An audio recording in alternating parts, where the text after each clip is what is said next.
राज्य भर के नौजवानों का एक डाटा, पढ़े लिखे नौजवानों का डाटा, जो राज्य के अंदर अपना भविष्य सुनिश्चित करना चाहते थे, इनका एक डाटा सरकार तक पहुंचाने का कार्यक्रम तय किया।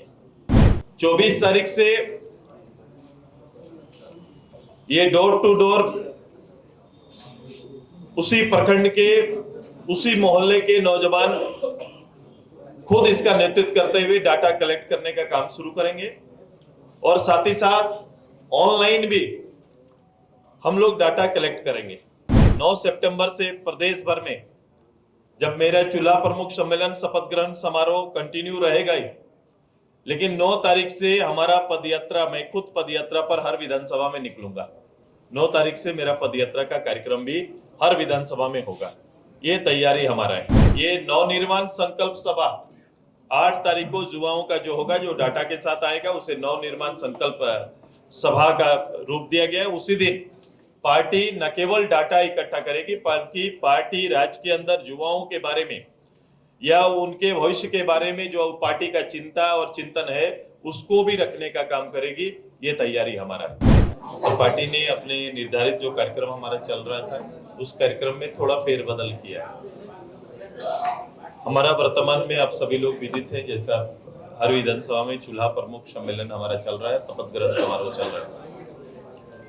अब इसके साथ साथ पार्टी का युवा मोर्चा जो पूरे प्रदेश में जो हमारा एक स्ट्रक्चर के रूप में तैयारी जो हमारा चल रहा है, उनका कार्यक्रम निर्धारित था। हमने उस कार्यक्रम को और उसके स्वरूप में थोड़ा बदलाव लाया है। पार्टी ने तय किया है कि जो सबसे बड़ी चुनौती वर्तमान समय में इस राज्य के सामने है, वो राज्य के युवा है, जो पढ़े लिखे नौजवान रोजगार के लिए, नियोजन के लिए लगातार राज्य सरकार से अपील कर रहे हैं। राज्य सरकार के कमिटमेंट और उनकी घोषणाओं के आसपास कुछ को तलाश रहे हैं। आज उसी पर ध्यान में रखते हुए, क्योंकि पता नहीं राज्य सरकार को इन विषयों का सही आकलन विभाग के माध्यम से, पदाधिकारियों के माध्यम से मिल रहा है या नहीं मिल रहा है। इसीलिए संगठन ने और हमारे युवा अच्यु ने तय किया है कि पूरे राज्य भर के नौजवानों का एक डाटा, पढ़े लिखे नौजवानों का डाटा, जो राज्य के अंदर अपना भविष्य सुनिश्चित करना चाहते थे, इनका एक डाटा सरकार तक पहुंचाने का कार्यक्रम तय किया। इसको ऑनलाइन और ऑफलाइन दोनों स्तर पर कलेक्ट करके राज्य सरकार के मुखिया तक पहुंचाने का कार्यक्रम हम लोग ने तय किया है। 24 तारीख से ये डोर टू डोर उसी प्रखंड के, उसी मोहल्ले के नौजवान खुद इसका नेतृत्व करते हुए डाटा कलेक्ट करने का काम शुरू करेंगे और साथ ही साथ ऑनलाइन भी हम लोग डाटा कलेक्ट करेंगे। और इन सब डाटा के साथ 8 तारीख को रांची में पूरा युवा संगठन इकट्ठा होगा। हमारा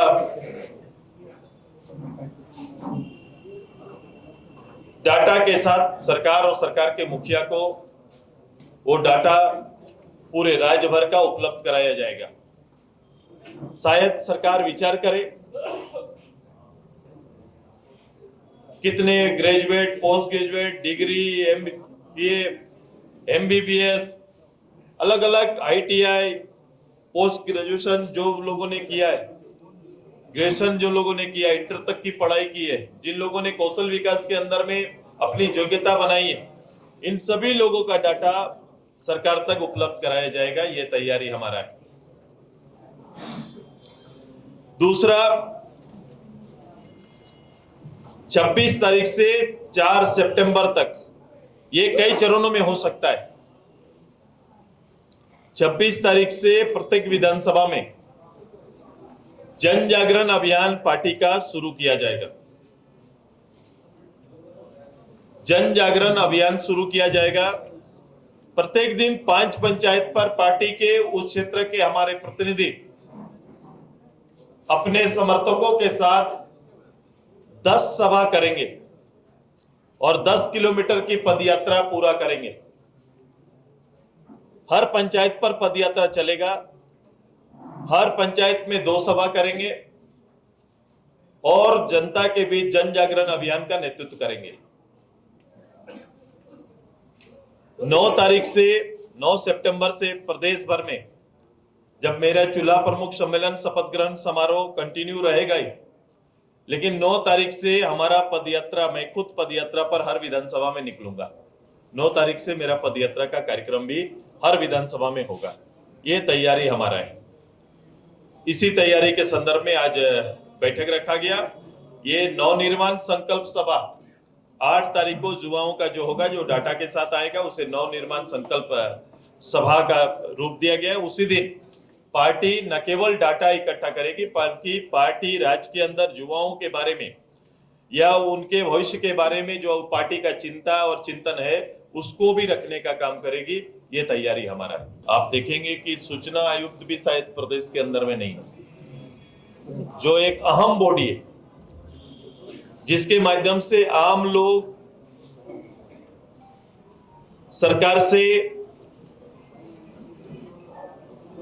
डाटा मांगते हैं, जानना चाहते हैं, सरकार से प्रश्न करते हैं और उसका डाटा कलेक्ट करते हैं। एक आम लोगों के लिए सरकार का बनाया हुआ एक ऐसा एक्ट जिसमें हर लोग इस डाटा के माध्यम से अपने आप को संतुष्ट करता है या किसी आरोप को सत्यापित करता है, जो कोमोबेश बहुत संतुलित करता है शासन को। ऐसे जगह पर भी चेयरमैन नहीं है। तो जवाबदेही का जहां बात है, जवाबदेही हर स्तर पर। मैं कोई एक स्तर जेपीएससी की बात नहीं करूंगा, क्योंकि जेपीएससी में इसी सरकार ने खड़ा होकर एक साल में 2 या 3 एग्जाम कराने की बात कही थी। वो पूरे 5 साल के कार्यकाल देख लो, कभी चेयरमैन रहे तो मेंबर नहीं है, मेंबर रहे तो चेयरमैन नहीं है। प्रभार में बहुत दिन तक सभी चीजें चली हैं। तो अब वो समय नहीं रहा। ये कितना जवाबदेह सरकार है, इसको किसी भी विभाग में किसी विषय के साथ आप खोल के देख सकते हैं, तो आपको पता चलेगा कि एक जनता को लीड करने वाला राज्य का मुखिया और उसकी सरकार कितना जवाबदेह साहिब है। आप लोगों को भी लग रहा है कि वाकई फायदा पहुंच पा रहा है महिलाओं को? मैं इतने कहूंगा कि सरकार एक कमिटमेंट के साथ बनती है। सरकार एक अपने निश्चय और उद्देश्य के साथ बनती है। सरकार ने कहा था कि ये हमारे निश्चय हैं, और निश्चय करीबन तीनों गठबंधन का मिला के देख लीजिएगा तो आपको दिखाई देगा कि 400 के करीब प्रॉमिस है पब्लिक के लिए।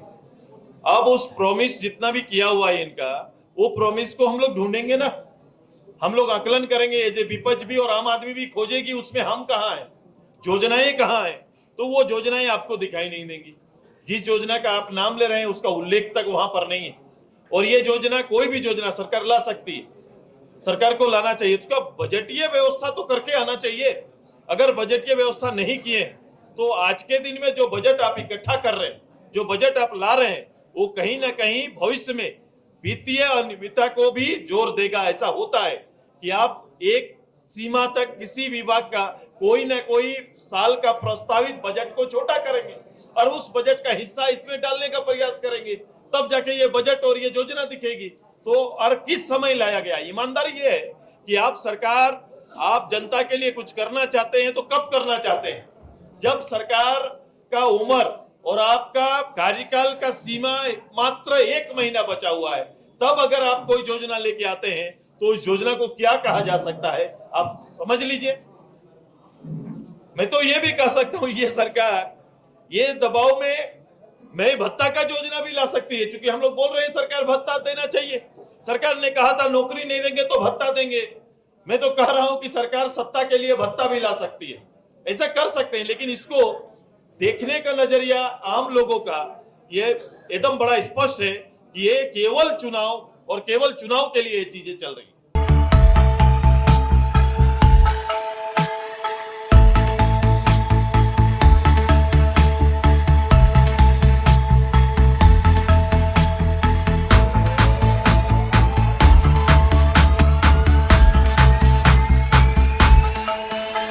बायोम मेडिकल प्रिपरेशन का एकमात्र संस्थान जहां है complete digital classrooms, individual doubt counters, video lectures, student tracking system, library facility, 100% result oriented rankers batch, study package and class notes in PDF. thefollowup.in.